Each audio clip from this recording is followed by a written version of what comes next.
I'm going to start with a partly pre-recorded presentation.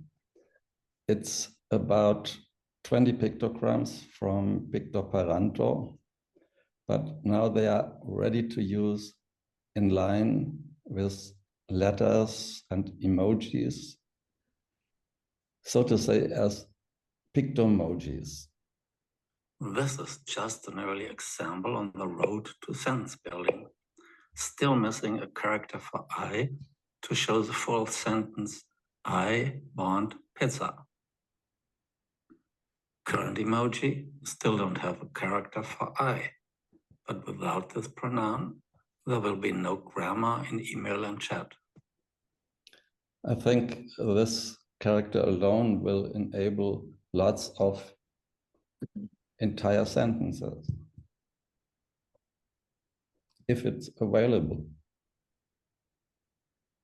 Obviously, the current state of the art works with emojis, pictograms, or symbols that are linked to spoken words. Only artificial intelligence could change the game. As a designer, I don't say form follows function, but for me, always function is inevitable. It's a basic. So I start with this, and I think this is the state of the art of typing symbols, emojis, pictograms, whatever. The new pictomoji lack emotion and connotation, but they are more likely to match the word family.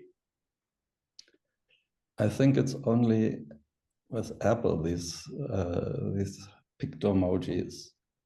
But for me, it's kind of gateway to spoken language. So I think this is a very important example. This design dates back to my first pictogram font, which was intended for the early Macintosh. Yes, just copied from Donald Duck. Even this font already includes characters for I and you, want and have.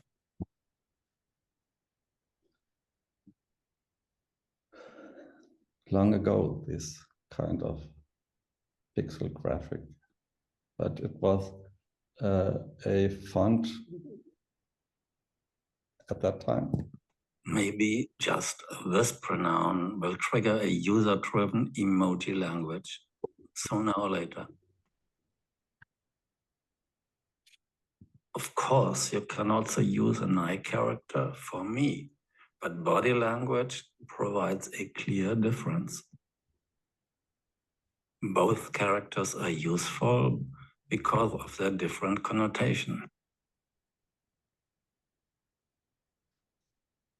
This is just basic grammar. Never know if you really need it. The Chinese pictogram shows a hand on meat, but I'm thinking more of a car owner with a hand on the hood.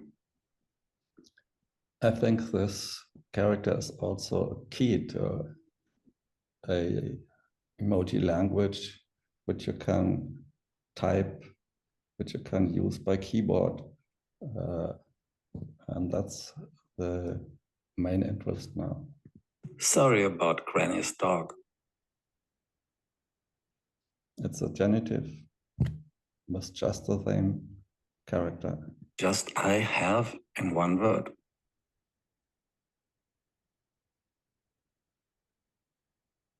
Same case. How often do you say, I like your pictures, your dress, your books, and so on? So I hope you already see the idea. I've just chosen 20 pictograms to use like emojis, and now I'm looking what a lot of sentence you can build. Not only you, any user should build with such a few pictomoji. WhatsApp withdraw these combined emojis in 23. A pictogram might work better. Here's a very important thing. It's not only Unicode who is responsible for this emoji language.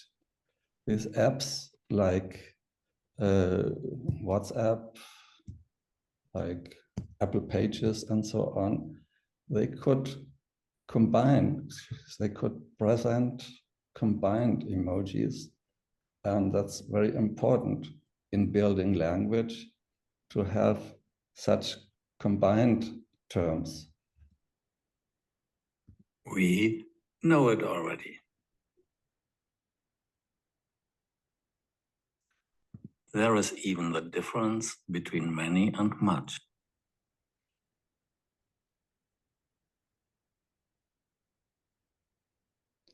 I'm just going on with a thing WhatsApp tried with his combination of when and where.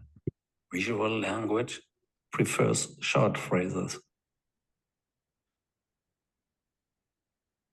Want could become long for, desire, like to have, and so on.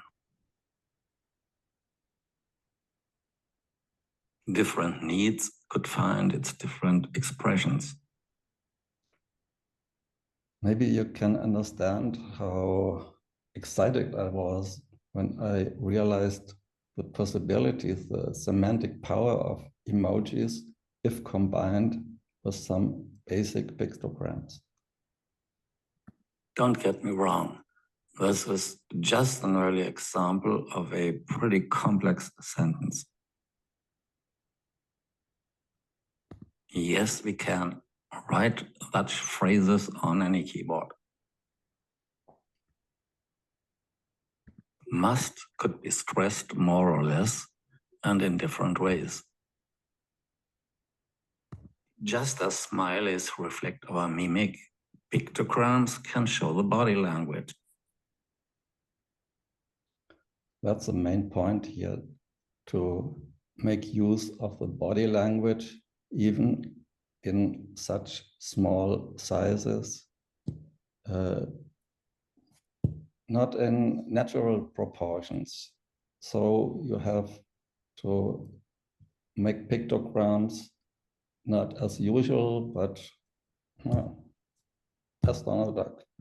What a difference between the same words in letters and characters.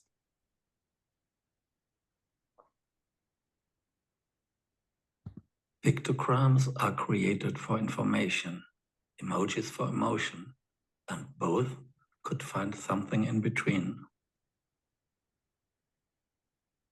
If adjectives are not clear by their form and context, they might be presented with less emphasis, much as in spoken language. Adjectives in tourist language. Just imagine all the possible concepts and phrases. Often labeled concepts have a good chance of becoming popular. Intensification and comparatives by duplication. So much for the adjectives, now for the verb. You can show the verb by animation or pseudo-animation as in comics. A pictogram for to do or to make allows many emojis to become verbs.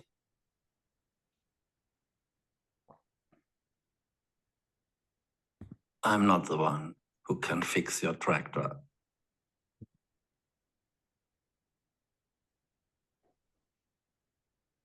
Next example of how users could create a hybrid verb.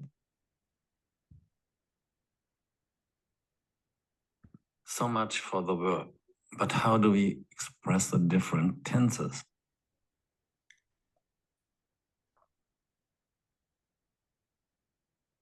Current emoji provide a pretty good symbol for the present, past, and future time.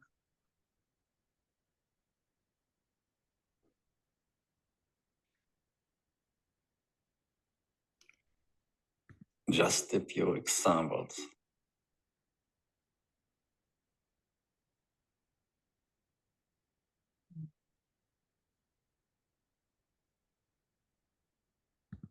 And what about the old dream of a visual language? Since the digital revolution, it has at least become somehow feasible. But who knows what people will ever do with it?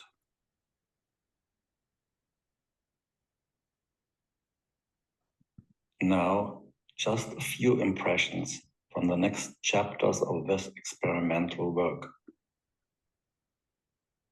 Daytimes are much needed in sentence building.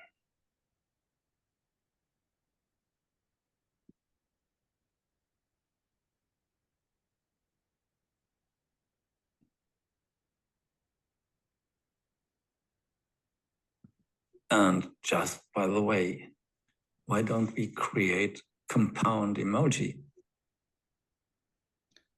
Going on with language, we need compound terms, as in any language.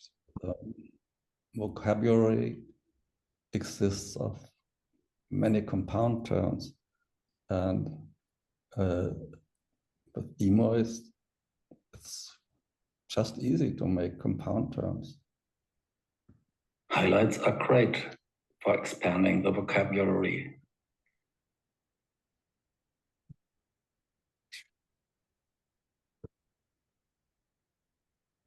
Determinatives are basic in visual language.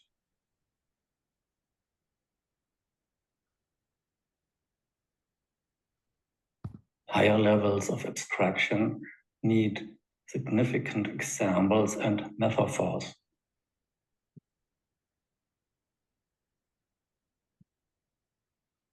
A threefold, well-known, multiple-to-use metaphor.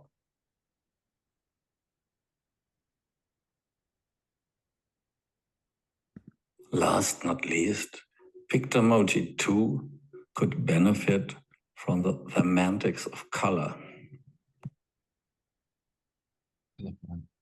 This appendix is of course not intended to be fully read or even learned.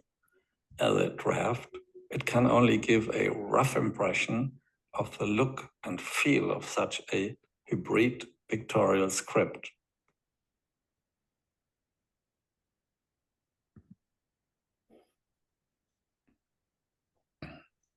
I'm going through some pages just to have an impression of the look like. I think it's not possible to read them now, but maybe pick some and have a look, try to understand it.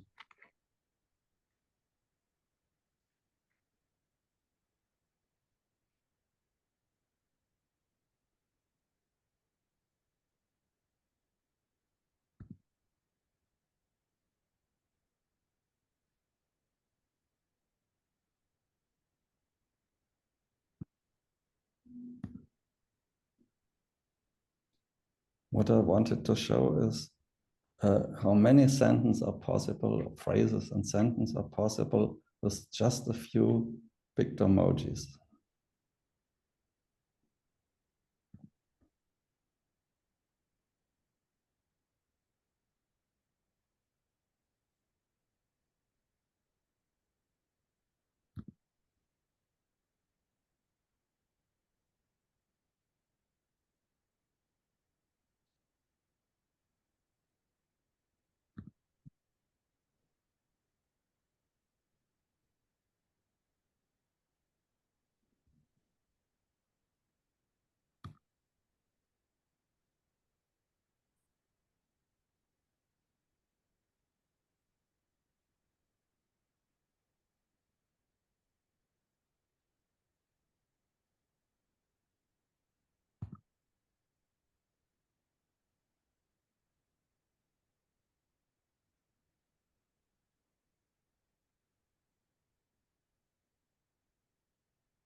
So much for now. And all I wanted to say, with 20 or so pictomojis available, You could all take even more part in the step-by-step evolution of a regular emoji language.